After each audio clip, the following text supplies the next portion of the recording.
Hello guys, welcome to back daily CAT math. So आज हम आपके लिए कुछ सीरीज लाए हैं। सबसे पहले कि बहुत सारे लोगों को बेसिक कॉन्सेप्ट में दिक्कत हो रहा था, कुछ मतलब जिनको था थोड़ा बहुत। आज हम कुछ परसेंटेज से आज हम एक सीरीज लॉन्च कर रहे हैं जिसमें हम बेसिक टू एडवांस कराएंगे। It means zero level to CAT P Y Q तक ले जाएंगे। क्योंकि कभी क्या होता है कि हमें बेसिक नहीं पता होती है, तो मैं एक टॉपिक के 4 से 5 सेशन लूँगा, 4 से 5 सेशन ट्राई कराऊँगा और मैं उन्हीं में सारा जो है basic to CAT P Y Q तक ले जाऊँगा। तो आज हम परसेंटेज से स्टार्ट करेंगे। आप पीछे मेरे देख भी रहे होगे, एक मैंने क्वेश्चन भी लगाया है जो जीरो लेवल से मैं ट्राई कराऊँगा कि कैसे करते हैं, क्या करते हैं, कैसे परसेंटेज क्या होती है। और मैं तो ठीक है, आइए देखते हैं क्या। सबसे पहले परसेंटेज क्या है।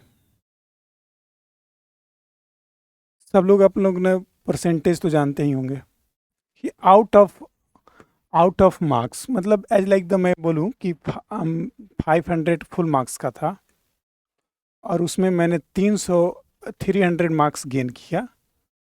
तो हमें परसेंटेज निकालने के लिए क्या करना होता है।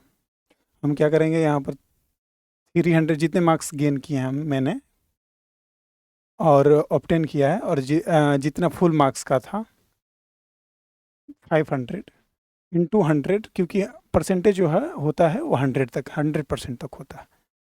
तो ये कितना हो गया, ये इट मीन्स 60%। 60% मतलब 60% मैंने लाया। इट मीन्स कि मैं कंपेयर देन, मतलब आप परसेंटेज का बेसिक जानते होगे तो परसेंटेज ऐसे निकालते हैं परसेंटेज। बाकी मैं सीधा क्वेश्चन से आता हूँ, क्योंकि सबसे मेरे पीछे आप देख रहे होंगे इजी क्वेश्चन है। पहले मैं वही रिकमेंड करूँगा कि सबसे पहले आप लगाओ, खुद से लगाओ कि आप कर पा रहे हो या नहीं, कर पा रहे हो या नहीं। फिर मेरी अप्रोच देखो कि क्या हो सकता है कि कई बार मैं किसी और अप्रोच से कराता हूँ और आपका कुछ अप्रोच अलग हो सकते हैं, तो उन सब पे आऊँगा। और तो ये बेसिक से ही मैं स्टार्ट कर रहा हूँ, ये बहुत मतलब जीरो लेवल से ही मैं। तो सबसे पहले आइए देखते हैं क्वेश्चन क्या बोलता है। Ram scored 48 marks in a test and he failed by 14 marks. Had he scored 51% marks in the same test, he would have passed by 7 marks. Find the marks in sheet.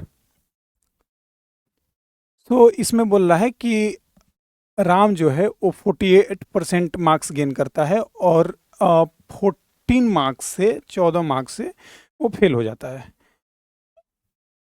Had the score 51% marks in the same test, अगर वो 51% marks gain करता है same taste में, तो 7 marks ज़्यादा लाता है passing marks से। तो ये देखते हैं कि कैसे इस क्वेश्चन को सबसे अप्रोच करने का तरीका है ग्राफ मेथड।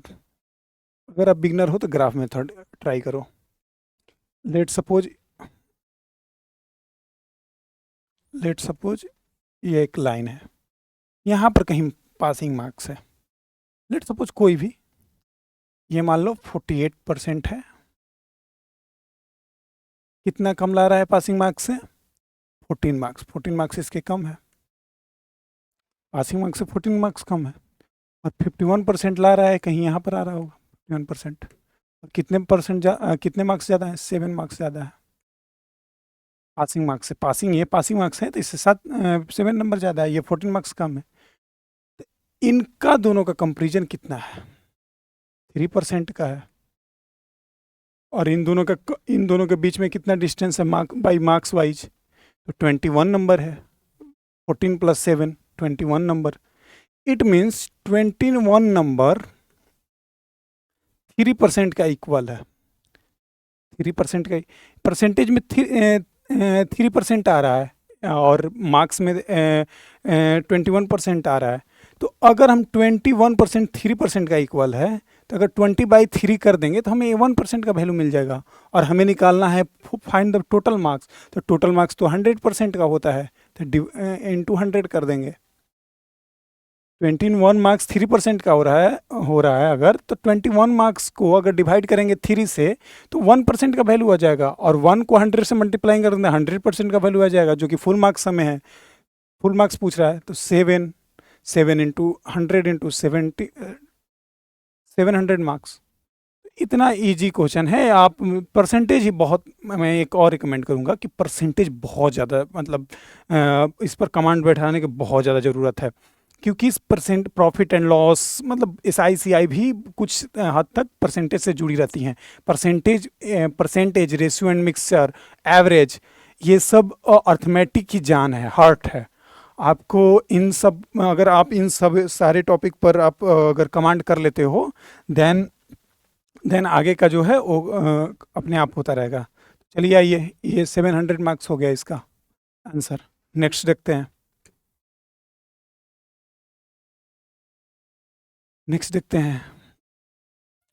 नेक्स्ट क्या बोले, ये भी आप पहले, मैं रिकमेंड करूंगा कि मैं वीडियो पॉज करके आप लगा लो, फिर मैं इसको ट्राई करता हूँ, हम लोग ट्राई करेंगे कि कैसे करते हैं। चलिए ये देखते हैं क्वेश्चन क्या बोल रहा है। 60% of the employee of a certain company are men, okay, and 75% the men earn more than the 30,000 per year, okay. If 55% the employee earn more than the 30K per year, what fraction of the women employed by the company? ऐसे question को deal करने का सबसे बेहतर तरीका है, आप late कर लो कुछ वैल्यू।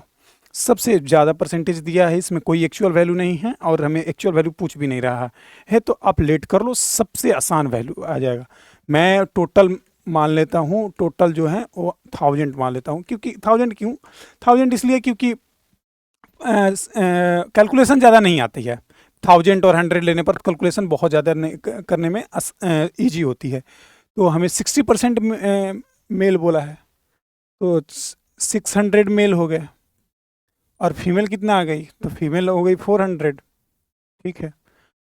एंड ये बोल रहा है 75% of the main earn more then the 30,000। तो हमें 75% जो मेन हैं वो 30 के से ज़्यादा 30 के से ज़्यादा अर्न करते हैं। तो हमें तो इसमें से निकालना होगा। तो 600 मैन है, 600 अगर मेन है तो 7 और फॉर दी 75%। आप ऐसे भी कर सकते हो, 600 इंटू 75 डिवाइडेड बाई 100, तो वो दोनों वैल्यू सेम ही आती है। अगर आप सीधा भी ले सकते हो 0.75, तो आपकी ये आ जाएगी वैल्यू 450। इट मीन्स 450 जो लोग हैं वो मेन हैं, वो 30 के से ज़्यादा अर्न करते हैं, ओके। और क्या बोल रहा है कि if 55% of the companies employ earn more than 30,000 per year. बोला कि पूरे टोटल कंपनी के जो एम्प्लॉय हैं उनमें 55% लोग 30 के से ज़्यादा अर्न करते हैं, 30,000 से। हम लिए थे, हम लोग लेट किए थे 1000 वैल्यू, हम लोगों को चाहिए 55%, इट मीन्स 550, और टोटल मेन जो है वो 450 हैं। इट मीन्स 100 फीमेल जो होंगी, 100 फीमेल जो होंगी वो 30 के से ज़्यादा 30 के से ज़्यादा अर्न करती होंगी। और आगे क्या बोल रहा है, what fraction of the womens employed by the company earn 30,000 per year और लेस। कितने ऐसे वुमेन हैं कंपेयर देन द वुमेन में कि जो 30,000 और 30,000 से कम अर्न करती हैं। तो 100 फीमेल अगर 30,000 से ज़्यादा अर्न करती है, हमें, मेरे पास टोटल वैल्यू जो है 400 है, तो इट मीन्स 300 ऐसी फीमेल होगी जो 30,000 या 30,000 से कम गेन करती होगी। और टोटल फीमेल कितनी है, 400। पूछ रहा है कि what fraction of the women, women में फ्रैक्शन पूछ रहा है कि कितनी परसेंटेज है, 3/4, it means 75%। None of these answer. तो इतना आसान क्वेश्चन आसानी से कर सकते हो। बाकी आप अपने अप्रोच से भी लगा लो पहले और देख लो दोनों में, मेरी भी सोल्यूशन देख लो। अगर आपको लगता है कि मेरी वाली भी इजी है और आप ये तो कर सकते हो। बाकी इस क्वेश्चन को बहुत तरीके से किया जा सकता है। आइए नेक्स्ट देखते हैं।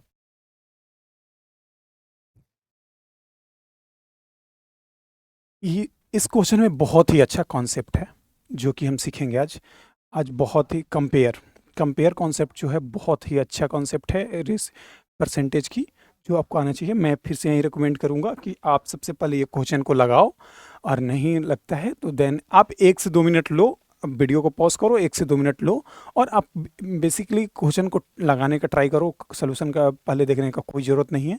अगर नहीं लगते हैं इन द केस, तब जाकर आप सोल्यूशन देखो। आइए देखते हैं क्वेश्चन क्या बोलते हैं। In election, 10% of the voter on the voter list did not cast their votes, and 60 voters cast their ballot paper blank. It means 60 जो थे वो नॉन वैलिड हो गए, valid. There were only 2 candidates. And the winner was supported by 47% of voter on the list, and he got 308 voter more than his rival. इसका मैं एक clue आपको देता हूँ कि इसकी जो सॉल्यूशन है वो थोड़ा सा कॉन्सेप्ट पिछले जो मैंने हम लोग क्वेश्चन किए थे परसेंटेज वाला, उससे मिलता है। उसका इन दोनों का कॉन्सेप्ट में थोड़ी सिमिलरिटी है, तो आप वैसे कर सकते हो। बाकी देखते हैं। बोल रहा है कि एक इलेक्शन है जिसमें 10% लोग कास्ट नहीं करते हैं वोट, और 60 वोटर कास्ट जो उनका नॉन वैलिड हो जाता है, और 2 कैंडिडेट हैं जिनमें से विनर जो है उनको 47% वोट मिल रहा है। लेट सपोज हम वोटिंग टोटल जो कास्ट वोटिंग जो लेते हैं, टोटल वोटिंग मतलब इट मीन्स कि जितने भी वोटर लिस्ट में नाम थे, वोटर लिस्ट वो 100x थे, 100x थे, ठीक है। तो इनमें कह रहा है कि 10% जो है वो वोट नहीं करेंगे, क्योंकि वोट उनका वोटर लिस्ट में, इट मीन्स टोटल वोट कितने किए होंगे, 10% अगर इनका माइनस कर दे तो 90x टोटल वोट किए होंगे। और इसमें बोल रहा है कि 60 जो वोटर हैं उनका नॉन वैलिड हो गया, मीन्स उनका वोट काउंट नहीं होगा क्योंकि वो ब्लैंक छोड़ दिए थे। तो हम 90x माइनस 60 कर सकते हैं। इतना वोट पड़ा होगा टोटल, इतना वोट टोटल पड़ा होगा, इतना तो इतना वोट कास्ट हुआ है टोटल, वो सारे ऊपर वाले तो नॉन वैलिड हो गए। और ये जो बोल रहा है कि the winner was supported 47% of all voter in the list, it means इसका जो विनर है वो 47% है। ऑल वोटर लिस्ट, जितने भी वोटर लिस्ट हैं उनका 47% जो है वो इसको मिला है। तो अगर जितना कास्ट हुआ है वोट, जितना वोट कास्ट हुआ उसमें विनर का परसेंट मैं घटा दूं, विनर का जो वोट है, तो हमें क्या मिल जाएंगे, जो इलेक्शन लॉस्ट किया है उसका वोट मिल जाएंगे टोटल। और ये बोला कि the winner was supported by 47% of voters. तो इसका कंपेयर के लिए he got 308 votes more than the rival. It means कि अगर जितना ये गेन किया है 47x इसका कास्ट है वोट टोटल, अगर इसमें से 308 ज़्यादा करता है अपने जो भी इसका कंपटीटर था, तो अगर जितना वोट कास्ट हुआ इसको पड़ा है उसमें से 308 घटा देते हैं, 308 सब्ट्रैक्ट कर देते हैं, तो टोटल मतलब जितने भी जो लॉस्ट किया इलेक्शन उसका आ जाएगा। ये कंपेयर कर लो, 90x ये उधर चला जाएगा, ये इधर आ जाएगा, -248 हो जाएगा, इज इक्वल टू 94x, ये इधर जाएगा तो प्लस हो जाएगा, ये इधर जाएगा तो माइनस हो जाएगा, तो प्लस ये होगा। 248 इज इक्वल टू 4x, तो it means 248 divided by 4 into 100, because total vote पूछ रहा है और हम लोग टोटल वोटर लिस्ट पूछ रहा है, और टोटल वोटिंग लिस्ट में हम लोग ने 100% लिया था, 100 लिया था इंटू 100, ये चला जाएगा 62, ये 6200, ये टोटल वोट आ गया। बाकी आप इसको एक और मेथड से कर सकते हो, मैं बताता हूँ,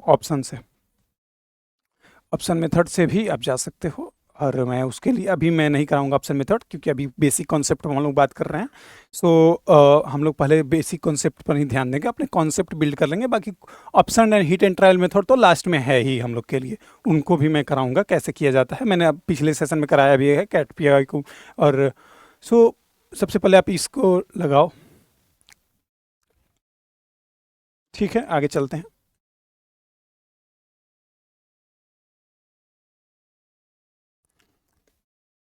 नेक्स्ट क्वेश्चन क्या बोल रहा है, आप पहले लगा लो। सॉरी गाइज, हाँ ये देखते हैं इसको कि कैसे किया जाता है। तो इसमें बोल रहा है बेसिकली, ए बस travelling at 80 kilometre per hour uses 40% more diesel to travel a certain distance than it does when it travels at speed of 60 kilometre per hours. Basically बोल रहा है क्वेश्चन ये है कि बस एक बस है जो कि अगर 80 किलोमीटर पर आवर्स के स्पीड से ये अगर इस चलती है तो ये 1.4% 40% ज़्यादा डीजल कंजप्शन करेगी, जबकि ये 60 किलोमीटर पर आवर्स के स्पीड से चलती है। बेसिकली ये कह रहा है, if the bus can travel 22.4 kilometre on a litre of diesel at 60 kilometre per hour, how far can the bus travel at 10 litre of the diesel at speed. So basically question मैंने आपको समझा दिया कि जब 80 kilometre per our की speed से चल रही है बस, तो ये 40% ज़्यादा डीजल कंजप्शन कर रही है compare than 60 kilometre per hours पर। सॉरी गैस, कुछ इशू हो गया था। 80 किलोमीटर पर आवर ले रहा है और बोल रहा है तो the bus can travel 22.4 kilometre litre diesel at 60 kilometre. मस इट मीन्स कि 22.4 किलोमीटर डीजल पर चल रही है 60 पर, तो ये 40% अगर ज़्यादा लेगा तो 80 का हमें निकालना है तो 1.4 से कर देंगे, ये 1.4 लेगा। अगर 80 किलोमीटर पर आवर्स पर चलाएंगे तो ये 1.4 लेगा, क्योंकि 40% ज़्यादा ले रहा है। अगर मान लो कि 1 लीटर लेती है 60 किलोमीटर पर, तो ये 40% ज़्यादा लेगा। तो अगर आप वहीं 40 इंटू 100 करेंगे तो 1.4 ही आएगा एट द एंड, और हमें 1 लीटर का वैल्यू निकालना है। यहाँ पर से ये जाएगा, ये 16, इट मीन्स 16 किलोमीटर पर लीटर चलेगी 80 किलोमीटर में। पूछ रहा है कि 10 लीटर में डीजल में कितना दूरी तय करेगी। तो अगर 1 लीटर में 16 किलोमीटर चलती है 16 किलोमीटर, तो 10 लीटर में 160 किलोमीटर चलेगी। तो आप इतना इजीली कर सकते हो इस चीज़ को। Thank you so much guys, आज के लिए इतना ही, बस मिलते हैं नेक्स्ट सेक्शन में।